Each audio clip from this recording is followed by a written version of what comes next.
Hey, worship leader, welcome back to the channel. I have with me the YouTube sensation, Justin Chan, all about worship guitar. How you doing, man? I wouldn't know if I'm a sensation or not. I'm just a normal YouTuber. Well, we were just talking before the recording about you just had a video go viral, which I think is cool. So if people don't know, they can go watch it. It's a great video. I watched it, and y'all should too. But yeah, that's pretty cool. But your channel, man, where can they find you? I am at All About Worship Guitar. So it's youtube.com/at All About Worship Guitar. One whole phrase. And you can find me on Instagram as well. All About Worship Guitar. All my socials are the same right now. Yeah. No, that's great. And I just did a test. I went to YouTube. Now, maybe it's because I'm subscribed to you, so I don't know how the algorithm works, but I just typed in Justin Chan, and your channel came up immediately, too. So if they... Oh, man. So Justin Chan works as well. It'll find it. But today we're going to be talking about music instinct. Do you have it? Does your team have it? How can you help them have it? And we're going to talk about some other things first and get to that. But I wanted to ask you first, like you're holding a guitar there. When did you first start playing guitar? Well, first of all, what kind of guitar is that? What do you got there? This is a John Mayer Stratocaster, the limited run where it was the Stevie Ray Vaughan copy-ish. And this was this is a gift from my wife. She gave it to me when we got engaged. So yes, not a guitar that I cannot sell ever again, but love it. It's a Stratocaster. Your standard 5 pickup selector, your 4. These are the big tipper pickups, so they're a bit more mid-scoop than usual. So you got that nice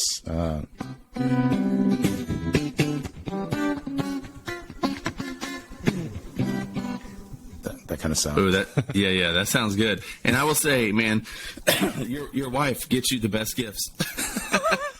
Praise the Lord. Yeah, praise the Lord for that. She just knows. So when did you start learning guitar? When did you buy your first guitar? How did you get into it? I was 12 years old when I first got into guitar. And I like to, coming from a worship channel, you would think that I would have this inspirational story of the Lord shining light on a guitar and saying that you are going to play this. But actually my origin story as it were was a lot less wholesome. I saw an ad in the paper. This tells you how old I am. I saw an ad in the paper about advertising a guitar course, and it was this guy in holding a guitar like a Strat or something with sunglasses playing, and there were 2 girls swooning over him, and I thought I'm gonna be that guy. I gotta be that guy, yeah. So I got into guitar thinking that I was gonna get the girls, as it were, but I think the Lord told me very quickly that that's not how you get girls. But right, that's my origin story. So 12 years old. Wow. But I think at the point in time, I still had this childhood ambition of wanting to be a professional musician. So I always loved music and I always loved singing. At a point in time, I never played guitar, right? So at a point in time when I picked it up, I'm like, this is something that really clicked and connected with my soul. I started learning everything as much as I possibly could. Everything on the radio I heard, I was trying to learn that on this old classical guitar. And then when I walked past a Yamaha shop way back then, there were these guys playing Strats into amplifiers, and what's that? That's a guitar. Then these guys, there used to be a whole subculture of just hanging out at guitar stores, and these people taught me my first power chord. They taught me, how to do my first palm muted chord. And before long, I bought a very cheap Yamaha copy Strat, and that was the first. And I bought this 10-watt tiny amplifier, this tiny practice amplifier that when you turn the distortion up, it just sounded like this cut speaker kind of sound. It was a terrible sound, but it was it was music to my ears, and I learned mayhem, a lot of music from that. Whatever my friends were into, Blink 182, Green Day, I was learning that. There were some metalheads in my school as well, and I got into Metallica, Korn, and System of a Down because of them. And then, and all this is before I knew Christ. So I'm coming to music as a non-believer at this point in time.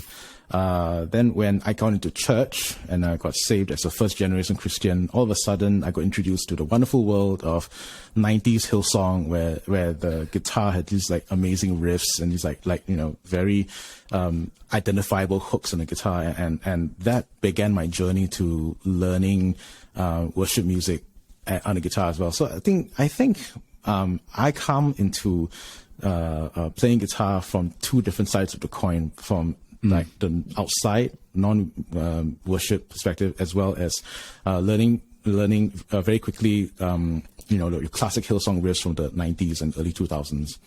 That laid the foundation for a lot of things to come. So, wow. Yeah. I think we have similar stories, a few differences. One is the age. I didn't start till I was 18. My senior year in high school, somebody let me borrow a Epiphone Les Paul, the Sunburst one, and I can't remember the name of the amp. And I played that all the time, doing the same thing, trying to learn like anything I heard on the radio. You mentioned System of a Down. I was like, bam, bam, bam, bam, bam, bam, bam, playing those little lead lines and stuff, all that stuff. So I don't know how old you are, but it sounds like we might be near the same age, because all that is true for me as well. Except I was a Christian. I was in a Christian home. I was in a Christian home at least, but anyways, I wasn't very serious about my faith, and I started playing guitar because I saw like there were a few parties I went to in high school where kids could play guitar. I just lost your there you go. Okay. Sorry. No, that's okay. Kids would play guitar, and it just got them this attention, and it was like musical, and I think I had that in me. I just had never done it before, and so I was the same way. I just started soaking it all up.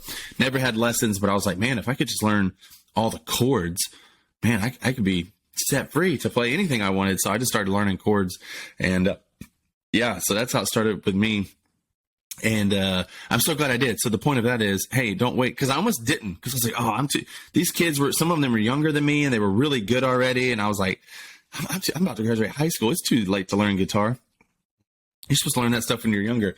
But I'm glad I didn't, because now I'm a worship leader, and I get paid to play guitar and sing. So, and you play really well too. I mean, if anyone's watched Jimmy, he can play some mean guitar. Well, I do play the guitar, and I love effects.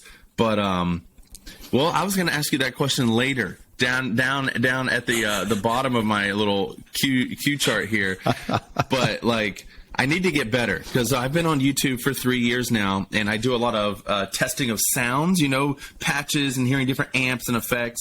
And I find myself like playing the same thing over and over and over again.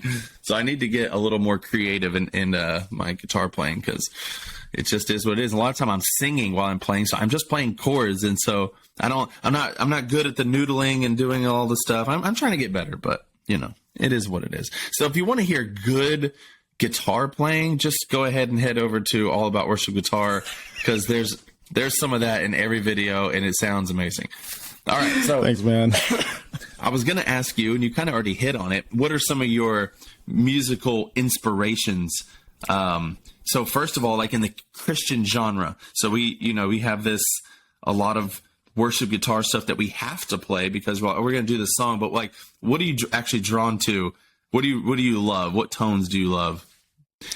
I'm more a vintage Hillsong kind of guy. So, I belong to the era of, Raymond Badham on guitar. I've got like an early Nigel Hendroff where you could hear his lead guitar like in every single song. That was the era of guitar that I grew up with too. So Nigel Hendroff for sure is a big inspiration. But actually that's about it, because I don't really listen at a point in time. You have to understand, when I first got saved, I was already in, I was listening to 99% non-Christian music at a point in time. So my Christian inspirations are quite limited in that sense. So there's Nigel Hendroff, there's Lincoln Brewster, when he first, when I first heard him and he played Today's the Day, that was like, wow, that's like, I gotta learn that and like put it out on my fingers. Lincoln Brewster, Nigel Hendroff, and sometimes it's not the lead stuff that really captivates me, but it's also how he layers, how Nigel and Lincoln layer their guitar parts over the rest of the band. So it may be, it's not necessarily an amazing solo, but it could be a simple part, but that one part can add such depth and dimension to the entire song. And I guess that's where, instinct comes from, is when you're able to understand, or get behind the mind of how they are applying these parts over the songs. Like, where would you put a clean arpeggiation chord over, a progression or something? Where would you choose certain intervals over, a bridge section, for example? All that kind of like adds up and becomes that source of inspiration for me, I guess. I'm inspired by a lot more like non-worship players. Yeah. Not sure if that was my next question. What about non-Christian music? That was my next question anyway. So, yeah. I have, wow, this is going way back. I have a couple of, very technical guitar players that I listen to because I was quite convinced that I was going to be a professional musician, and so I practiced as hard as I could with all the toughest music around. For a while, I was learning John Petrucci stuff from Dream Theater. Okay, yeah. I was doing Joe Satriani songs as well. I was doing Paul Gilbert songs. I was doing for a while. I tried getting to Yngwie Malmsteen, but Malmsteen is really heavy and like it's. Like, it's very repetitive, but he's got this amazing picking technique. Yeah. Eric Johnson as well. And all these, guitar heroes, as it were, they were the bulk of how I approached guitar. And in fact, actually, of all the inspirations, all the names I mentioned, so you might have to have a horn to like, name drop. But, John Petrucci is my biggest influence. If you listen to my early, there are early videos of me playing in church, from this must be 15 years ago or something, but that heavy chromaticism, the guitar being very high and like, this three-note per string patterns, it's all John Petrucci, and that's who I channeled the most when I played guitar. Of course, over the years that changed because I also got injured doing my national service. For those of you who don't know, Singaporean men aged 18, or at least, okay, if you finish school in Singapore, you have to attend national service for 2 years. And during my time in the army, I injured my wrists. So it got to a point where I couldn't play fast anymore. I had to like reorient my entire outlook in my guitar life. I'm like, wow, I cannot play as fast as Petrucci anymore. I cannot play as tight as Satriani over those. And I felt sad because I used to be able to play those songs and now I can't. So I had to re-look my entire outlook in my guitar life. So there's John Mayer, and hence, you got this guitar. Yep. I mean, not that he's any easier to play. He's also quite difficult to play, but certainly not 3-note per string, 16th note patterns. Right. There's John Mayer. There's a whole slew of Japanese guitarists as well. I listen to a lot of Japanese pop music like Do As Infinity. So Ryo Owatari from Do As Infinity, I listen to him as well. He's a fantastic rhythm player. The guitar players from Cassiope, that's a fusion Japanese band. Okay. Yeah. So, nice. Sorry, I'm mentioning names that you don't have, if you don't aren't familiar with those names. now we can go look them up because maybe people know. I don't know. I didn't even know the show. The video you had go viral. I was like, I don't even know this show, but it's apparently half the world does. So we need to go. We're missing out on some good stuff over there. Yeah, I think for me, we had a band called Ascend the Hill come to our church one time.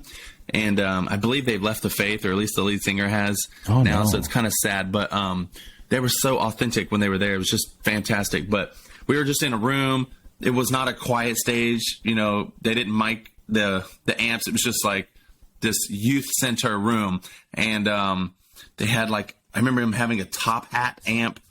And he had a Reverend guitar, which is inspired why I got a Reverend guitar. But this was years ago. I think he had the double shot, something, I don't know. But him and his brother played. He played the rhythm. His brother played the lead. And the way their guitars, in a live setting, meshed so well.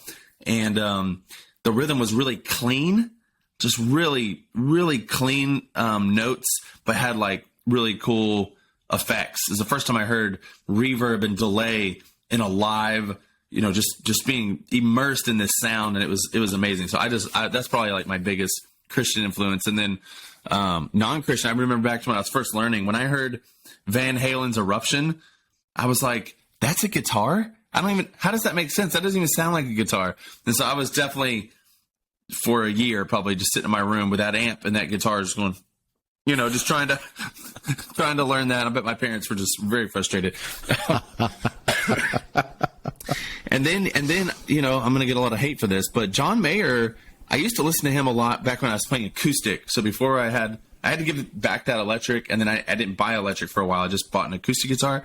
So a lot of his acoustic stuff I would try to play. And then for years, I never listened to John Mayer, and I still don't ever listen to him other than like the new song that came out that sounds exactly like Toto's Africa. It's the same song to me. I mean, it sounds good. I have nothing against John Mayer. He's amazing. I watched some live videos of him throughout the years, and he is amazing. I just always forget about him. I'm not like a huge John Mayer person. And then, like, well, there you go. I already wrote this down. Like, it's usually somewhere in a forum or something, and then you bring the John Mayer guitar on the video. Oh, I wonder how much I can play before the YouTube starts to copyright strike it.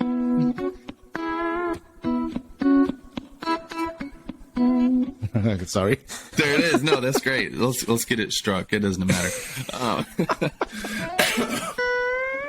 But I love listening to live music, even if it's an album. I love listening to live music to see how their guitar tones transfer from like how it sounds on the album to them actually like on a stage somewhere where they're mic'd up. And usually if you can get like a raw recording and you know, like, oh yeah, that sounds like that. Like Metallica, I remember trying to figure out, I guess they don't even use real amps anymore. I don't remember when it changed, but they use like the Axe Effects stuff. But just hearing their tones in a live setting versus like on the album, it's heavily processed and all that stuff. But just, I dig all that stuff. So that's cool. So, how important is it then, Justin, for a guitar player? Maybe we have some young guitar players who are, or maybe some older guitar players. There's two ways to look at this, who are stuck in a certain smaller influence of music. How important is it to learn from multiple sources and get inspiration from multiple sources? I think it's important because with the current trajectory of how music is mixed, and certainly when, because not all the music that your worship leader picks is going to have a clear, discernible guitar part. Sometimes you're going to be tasked to play something that you got to invent a part because there's nothing on a recording, or it's really too low in the mix. Or they're like, in modern recording technique, there's like 9 or 10 different guitar parts playing at the same time, and you sort of have to improvise 1 or 2 parts to like really play with one guitar. So it is important to be able to hone that musical instinct to make those creative choices. All right, I know I can't play all 10 parts, but I can play a part that kind of marries the best of those parts, or come up with a part that still fits the mix, even though there's no existing guitar part over the original recording, as it were. Right. And so and I teach this at band dynamics classes. When people ask me how do I get creative with guitar parts and learning songs and all that, I tell them that there's no real way to hone the instinct unless until you go and play live and learn new songs. And let's think about it. There's always going to be opportunities to play music aside from the Sunday service. Sunday service is just one small aspect of music life. There's a whole spectrum of other activities that's going on in the church that also need music support. So the one thing that I encourage musicians to do if they feel stuck in a rut is to volunteer for other areas of ministry. Prayer ministry, for example, if you want to have those, if you want to have experience of playing 20-minute songs, 30-minute songs with those prayer songs, volunteer for prayer ministry. That's when you will learn how to pace yourself with 4 chords and 20 minutes of music, for example. Then one area of ministry that I think can be very helpful, particularly not just for yourself as a musician to learn new music, but also to bless other people with, is bereavement ministry. In that when people go for wakes or funerals, there's always going to be the need for someone to lead worship there. And I can't tell you how powerful it is to have a skilled musician go up there and lead the congregation in a song during the bereavement process. It's just so powerful. And I think that if people avail themselves to play at those opportunities, that will work wonders on both ends. You will bless others as well as bless yourself. Also, outreach ministry. That's a fun one too, because you never know what kind of program your pastor will come up with. Like, he comes up with a 80s theme night. You get a chance to learn your metal songs, I mean, if you're in the kind of church where it's okay to like do that, band on the stage kind of thing. Certainly I still see some. I think I know a couple of musicians in America where that church does those things for outreach. They've got like a barbecue night or something, and then like there's a cover band in the back. It's all the church musicians playing cover songs, the 80s theme night or something. Outreach ministry, that's one thing. And one more thing that you can do is to volunteer for weddings. I'm not sure about weddings in America, but in Singapore, there are two places that musicians can serve at in the wedding, like the day. There's the ceremony, which is worship music, and then there's the banquet, which is the dinner at the hotel, and then there's always opportunity for a band to go up there and play your cheesy, Richard Marx, Backstreet Boys, now that count those pop songs for the night. And I can attest to you, and because I was doing this professionally back then, there's no better way to 10x, 100x your musicianship than to learn 60 songs for a wedding set. Wow. Yeah, for sure. Yeah. Yeah, that's such good wisdom. I was thinking that. I was like, oh, weddings too. And then you just said it. That's where, because, people get really creative at weddings because they always have to, throw in all their favorite stuff and whatever. But yeah, that's awesome, man. Okay. So we've talked about inspiration. We've talked about, okay, you guys need to play guitar.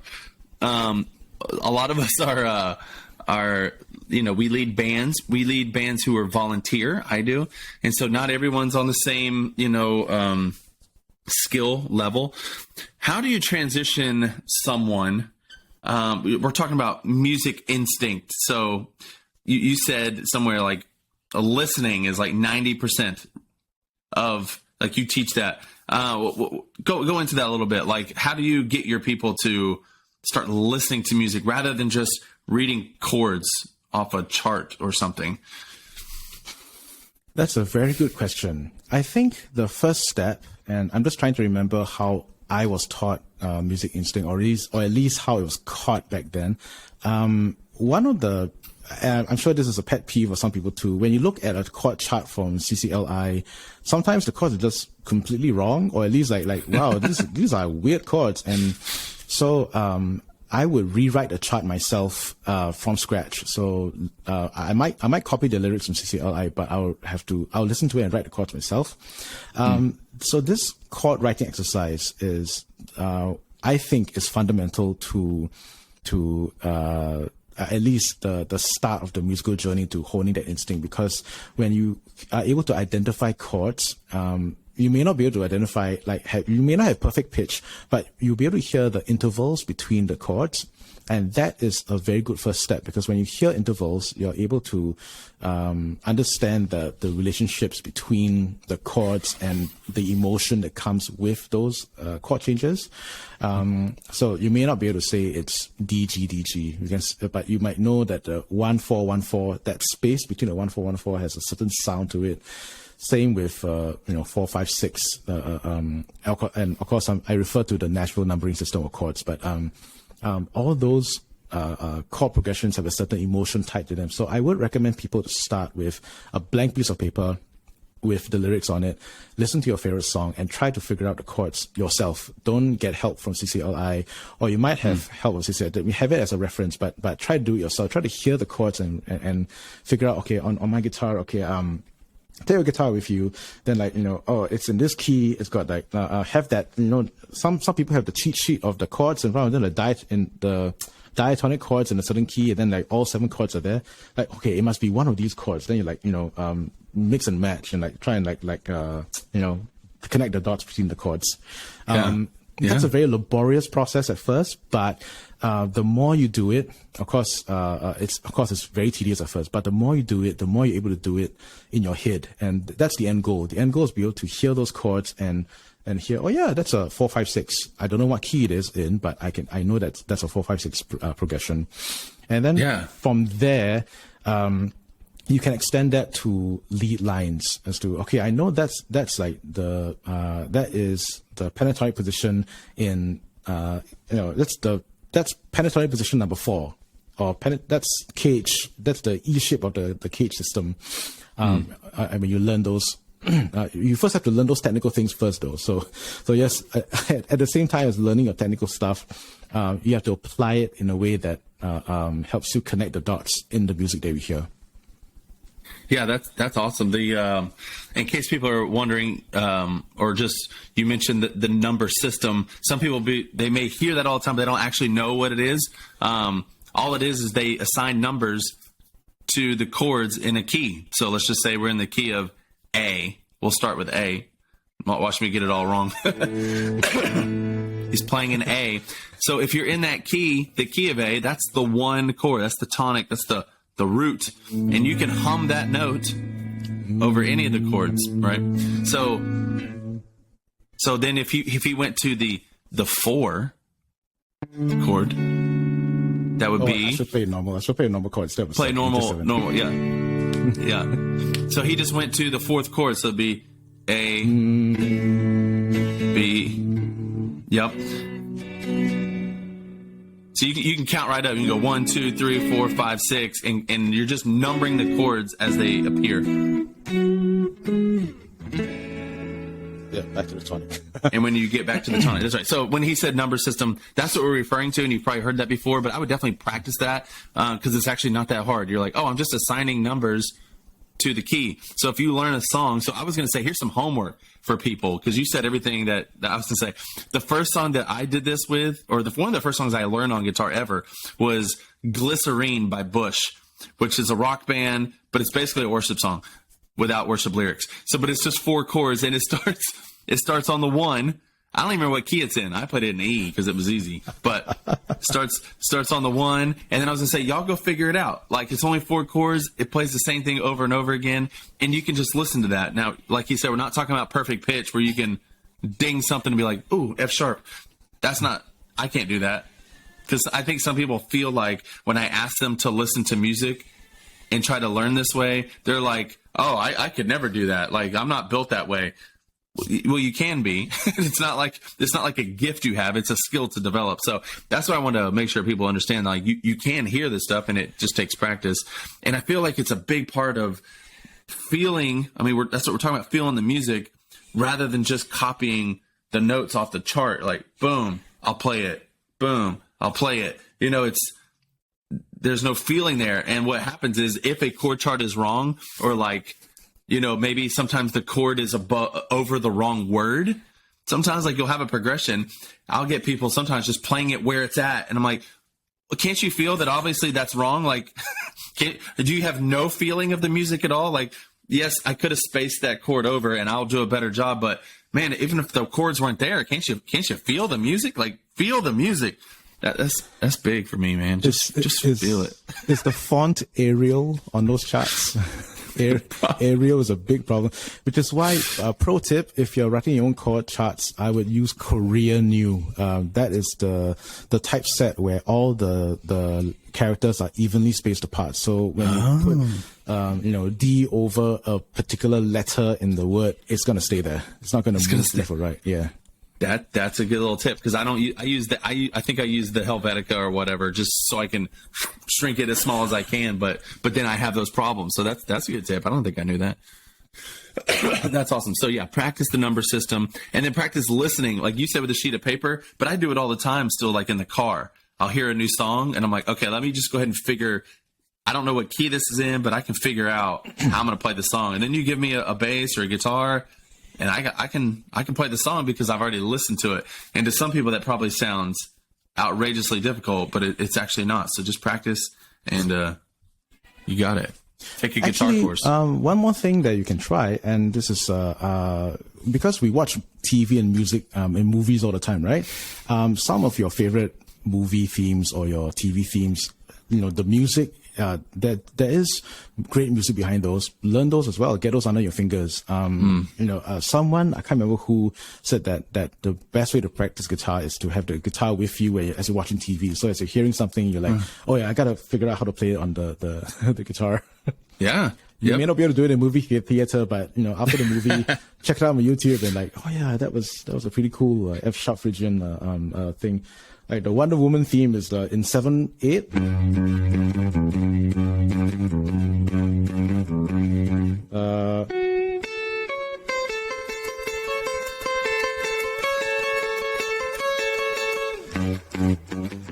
I mean, I heard that, like, wow, I gotta learn that on guitar, and like, right, yeah.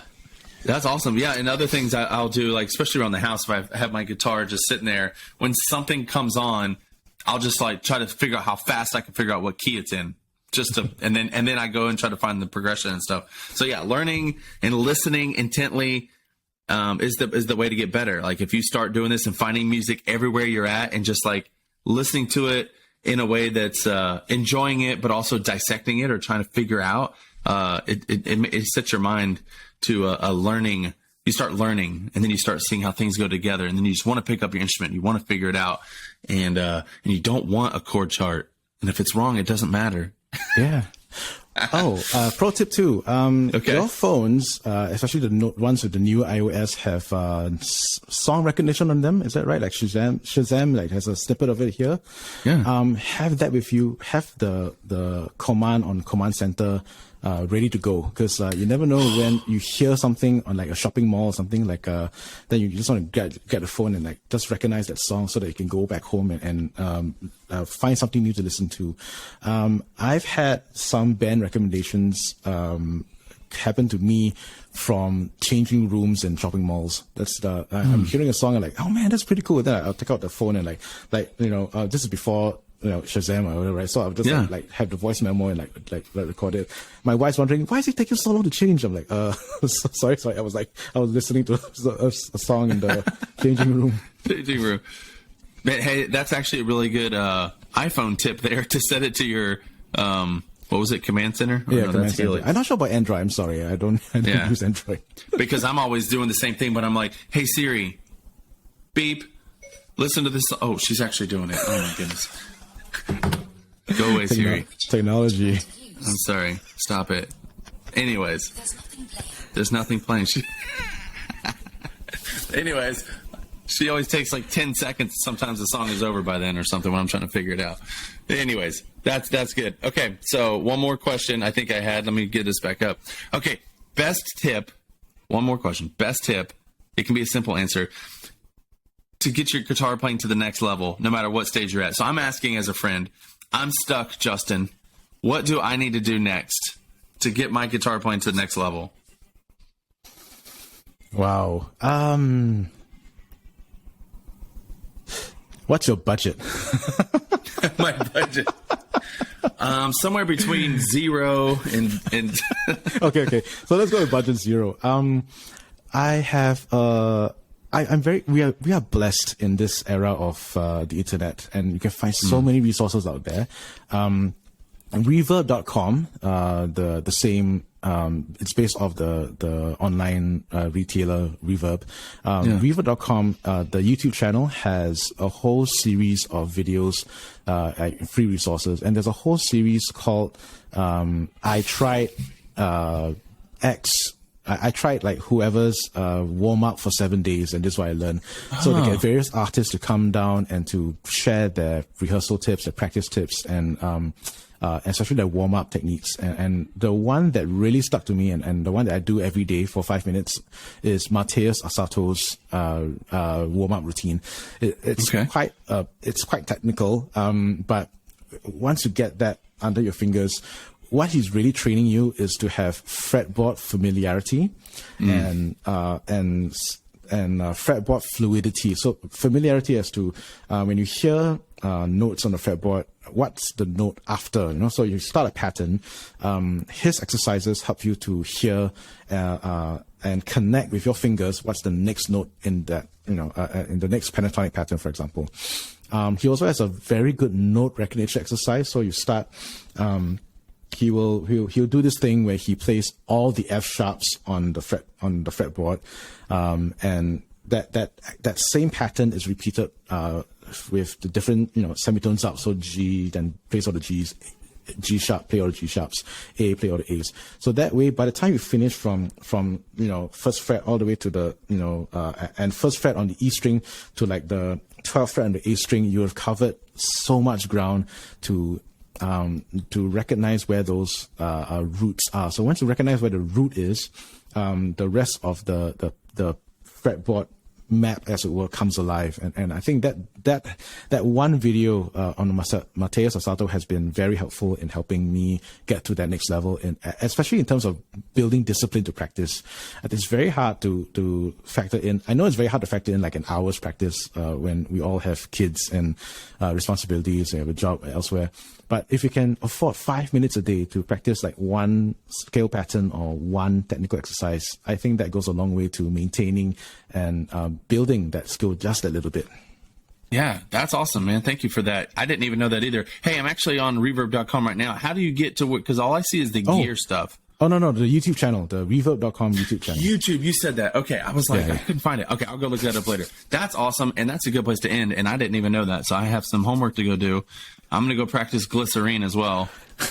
That song, go look it up. Old 90s song. Anyways, all right. Thank you for coming on here, Justin, sharing your wisdom. Love your guitar playing, love your channel, love your heart for ministry, and love your family that I don't even know, but he's got twins, brand new twins. I mean, brand new. And a wife that gets him all the gear he ever wanted. And I want to come to Singapore and experience this myself. One day, we're going to do a collab in person. I really want to make that happen. That's the dream, man. That's the dream. That's the dream. So anyways, all right. Appreciate you being here. Thanks, guys. Thanks. Subscribe. Do all the things. We'll see you in the next video. Bye.